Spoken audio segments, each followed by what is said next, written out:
Ja ku jemi përsëri, rikthehemi në dita jonë me lidhjet, ëh? Po, e nisi më njëherë me Anxhelën, ajo na prezantoi pak dhe në takimin tonë të parë në mëngjes për të folur pak për sfidën e prindërve për të regjistruar fëmijët në çerdhe, që me sa duket nganjëherë bëhet një mision shumë i komplikuar, nuk po themi pamundur, por që gjithsesi Anxhela. Një mision që shumë shpejt Anxhela do ta ketë edhe për veten e saj. Kështu që na trego pak si po shkon ky proces dhe sa i vështirë bëhet. Shoh atje me Kolindo Vjertën nga qendresa qytetare. Po, është e vërtet në fakt u preka shumë nga kjo temë, pra edhe personalisht e ndjeva si detyrë ta themi kështu për ta raportuar si një problematik për gjithë prindrit të cilët po hasen me këtë situatë, pra për herë të parë në kopshtet e çerdhet e Tiranës, aplikimi për të kaluar nga çerdhja në kopësht apo edhe për të regjistruar për herë të parë do të bëhet online. Por kjo nuk po funksionon ashtu si duhet dhe ka shkaktuar një pasiguri tek prindrit, por edhe shqetësim. Dhe pikërisht është qendresa qytetare e cila e ngre këtë shqetësim edhe e raporton si ngjarje, si denoncim për të marrë masa në mënyrë që mos të ketë vonesa në regjistrimin e fëmijëve në kopshtet dhe në çerdhet. Kolindo, ka patur denoncime të vazhdueshme nga prindrit sa i përket pikërisht kësaj problematike? Reagimi jonë erdhi pikërisht për shkak të reagimeve që ne morëm nga një grup prindërish të cilët po hasnin vështirësi.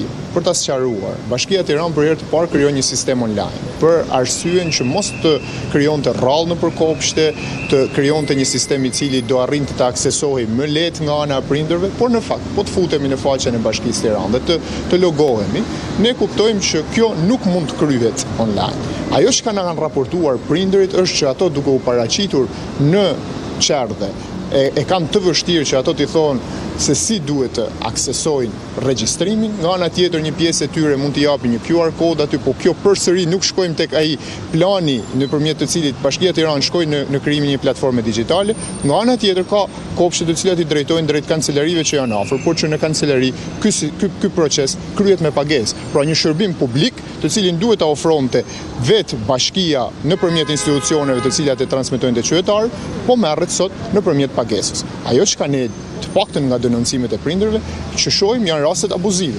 Ajo që është sot e vështirë është të gjesh një çerdhe. Tirana po kthehet një qytet i pamundësive, një pamundësi për të gjetur një çerdhe për fëmijën, një pamundësi për të gjetur një kopësht, një pamundësi për ta regjistruar, pamundësi për pastaj për të gjetur një vend parkimi, e pamundësi për të gjetur ndoshta për të blerë një shtëpi.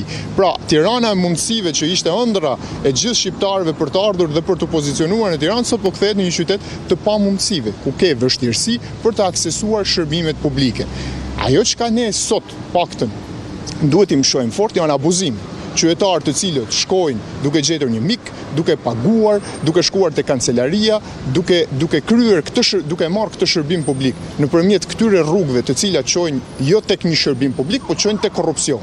Pra, ne ajo që i mësojmë shqiptarëve nëpërmjet këtyre makinacioneve të vogla është që çdo gjë në Shqipëri zgjidhet duke korruptuar dikë, duke gjetur një ndërhyrje apo diçka tjetër që në hapet e parë. Pra që kur çojmë një fëmijë i cili është disa muajsh në çerdhe, pra kur e nisim procesin, që kaq herët, ta paramendojmë se si duhet përballet një prindëri, një familje e re me hapat e tjerë të cilët ai duhet për ta shkolluar fëmijën e tij. Dhe në këtë formë ne sot po e kultivojmë brenda shoqërisë shqiptare, duke i treguar më lehtë rrugën e korrupsionit se sa rrugën e marrjes së një shërbimi që na takon të gjithëve në mënyrë të patjetër, të barabartë hapur dhe pa pagesë. Por nuk është vetëm ky problemi që hasin sot prindërit sa i përket regjistrimit në kopshte dhe në çerdhe, ka edhe numrin e ullët të çerdheve në raport me numrin e lartë të fëmijëve, madje disa zona ndoshta nuk kanë fare kopshte dhe çerdhe shtetërore. Për shembull, ajo që na është raportuar është zona e Astirit. Ajo që kuptuam të paktën është që në zonën e Astirit është i hapur një çerdhe, por nuk ka kopsht. Pra janë zona në Tiranë të cilat po t'i lumtojnë, janë zona të populluara me një numër të madh banorësh, por që nuk ofrohet shërbimi sa më afër tyre. Kemi raste të tjera të abuzimit që qytetarët duan t'i dërgojnë në një kopsht atë një tjetër, por që nuk i përket zonës së tyre, ose pamundësisë që ato kanë për ta regjistruar në zonën e tyre për shkak të mungesës së numrit nxënësve. Nga ana tjetër kemi edhe problemet e raportit edukator në kopshte me numrin e fëmijëve të cilët janë pjesë e tyre. Pra janë disa elementë të cilët ne pastaj po të him të analizojmë, sa i takon ofrimit të shërbimit, si në qerdhe, ashtu dhe në kopshte, për prindrin shtohet dhe një stres tjetër. Por po nisemi që tek hapi primar, po nisemi që tek regjistrimi, pra po i pamundsohet një farforme hapi fillestar, që tek regjistrimi, ndryshimi për shembull nga niveli qerdhe në kopsht, e pastaj për diskutuar me gjërë, ne e dim që këto probleme jo vetëm që kanë qenë shpesh herë të diskutuara, por që shohim që gjithmonë bie në vesh të shurdhën nga ana e institucioneve. Ajo që ne sot pam pak ditë më parë, për shembull, nën kryetarja apo kryetarja në detyrë e Bashkisë Tiranë çon fëmijën me makinën një institucioni publik në Kopësht, ndërkohë që qytetarët shqiptar, fëmijët e qytetarëve shqiptar, jo vetëm që ndeshen me vështirësi që nga regjistrimi, por ndeshen pastaj edhe me problematika që në syrin e prindit, pastaj detyrohen që të mendojnë se ku do t'i çojnë fëmijët, a duhet t'i adresojnë ato drejt kopshteve private, duke rritur kostot, duke rritur shpenzimet e tyre familjare, por që në një formë apo një tjetër. Ne e dimë që gjëja më e rëndësishme sot për çdo familje, për çdo prind janë fëmijët. Dhe investimi i prindërve tek fëmijët është gjëja më sublime të cilën nuk e mendojnë dy herë. Dhe ne po i detyrojmë pikërisht këto prindër që shkojnë të gjejnë rrugë të tjera për shkak se oferta e publikut, oferta e shërbimit publik po i pamundsohet në kryeqytet. Kopshti dhe qerdhja është private mund të shkojë diku tek minimalisht po themi 200 apo 250.000 lekë të vjetra. A e bën kjo edhe më të vështirë marrjen e një shërbimi të tillë kaq domosdoshëm? Padyshim, sepse ne ajo që ka shohim janë disa elementë. Pra, nga njëra anë kemi prind të cilët e kanë pamundësinë për të qenë të angazhuar, sepse të regjistrosh sot fëmijën në qerdhe apo në kopësht, minimalisht duhet që ti ta kryesh të proces brenda një dite pune. Një ditë pune e cila duhet mohohet. Por ne e dim shumë mirë se në çfarë sistemi apo natyre biznesi jetojmë që të marrësh leje etj etj. Pra një prind i cili shpeshherë mund detyrohet që mos ta ndjekë këtë dhe të shkojë drejtohet drejt privatit. Ajo çka sot ne duhet mendojmë është që këto janë kosto, por nga ana tjetër janë edhe shërbimit. Oferta e shërbimeve që vjen brenda kopshteve të qerdheve që ne e dim shumë mirë që ka një sër problematika, pjesë të cilëve ne edhe i përmendim. Ana tjetër është fakti që ato nuk kanë në zonat e tyre kopshte dhe qerdhe gjë e cila përsëri çon drejt sistemit privat. Dhe këto janë disa elementë të cilat në fund të ditës përbëjnë kosto. Dhe ajo çka sot duhet të shqetësohet, pikërisht Bashkia Tiranë, por edhe ato institucione që janë përgjegjëse, është oferta që ato i ofrojnë qytetarëve shqiptarë. Ne e dimë erdhëm nga zgjedhjet dhe padyshim për sistemin arsimor, si në nivel bashkiak edhe qendror, u propagandua pafund dhe dëgjuam pafund. Problemi është ajo që ka prekim për ditë, nuk kanë kaluar asnjë muaj nga zgjedhjet dhe ne jemi në disa problematika, kaq të thjeshta në aspektin e zgjidhjes, por që në fund të ditës qytetarët shqiptarë i ndeshin çdo ditë, jo vetëm në zyrat e shtetit, por edhe në sistemet digjitale tashmë që ne i krijojmë. Kemi krijuar një sistem kaq inteligjent sa ai nuk punon, por nuk i ofrove para.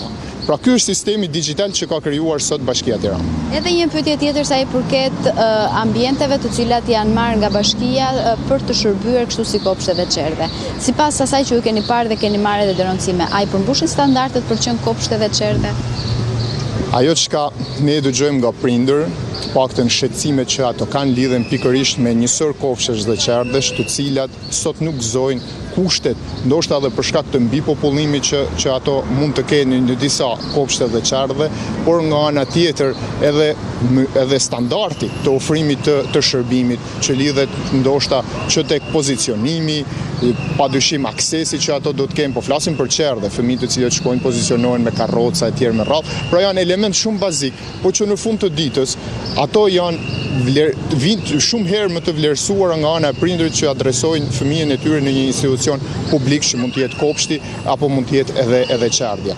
Dhe po të shkojmë në këtë diskutim ne do zgjerohemi shumë. Dhe e dim shumë mirë që për këtë nuk mund të ketë një ndërhyrje e cila mund të jetë një ndërhyrje e shpejtë, por duhet padyshim një ulje institucioneve për të kuptuar se cila është oferta e shërbimeve që ne shpesh herë kemi denoncuar, shpesh herë kemi ngritur zërin, jo vetëm në kopshte dhe qerdhe, por po të marrim gjithë sistemin arsimor në tërësi. Por kjo është ajo çka kemi parë është padyshim heshtje nga ana e institucioneve. Nuk po shohim që institucionet i marrin këto shqetësime jo tonat, po të qytetarëve. Ato të cilat vinë çdo ditë nga qytetarët, ato që ndeshen për ditë me këto probleme. Dhe këto shqetësime, nëse nuk adresohen, në fund të ditës është shumë e thjeshtë, qytetari bën një zgjedhje me sakrificë, por bën një zgjedhje për të ardhmen dhe avenirin e fëmijëve të tij. Dhe bën një zgjedhje duke shkuar nga sistemi publik drejt sistemit privat, i cili në një farë forme mundohet të ruajë një formë standardi për shkak të konkurrencës që ai ka për të qëndruar dhe për të profilizuar në treg. Pra jemi në kushtet kur një prind duhet të zgjedhë nëse fëmijën e vet do ta regjistrojë në një kopësht ku një edukator mban 10 apo 20 fëmijë, apo në një tjetër kur një edukator është për 5 fëmijë. Kështu që deri në datën 22 janë afatet e fundit për të regjistruar fëmijët në kopsht edhe në çerdhe. Të shpresojmë që deri atëherë të jetë i hapur portali. Secili gjenj dhe të çojë fëmijët, paktën të gjej hapësira për të çuar fëmijët në çerdhe dhe mos të hasin vështirësi në regjistrim. Ajo që ne ngritëm edhe shqetësimin është që institucionet jo vetëm të reagojnë, por dhe të shërbejnë për ta zgjidhur këtë problem i cili tashmë është krijuar dhe është adresuar nga vetë prindërit që po hasin këto shqetësime. Faleminderit shumë Kolinda. Faleminderit Angela që solle këtë shqetësim tek ne. Ne do shkëputemi për pak hapësirë publicitare dhe do të rikthehemi përsëri, kemi lidhje drejt për drejt. Kemi një material shumë interesant Armend Pires që e ka përgatitur përpara pak ditësh.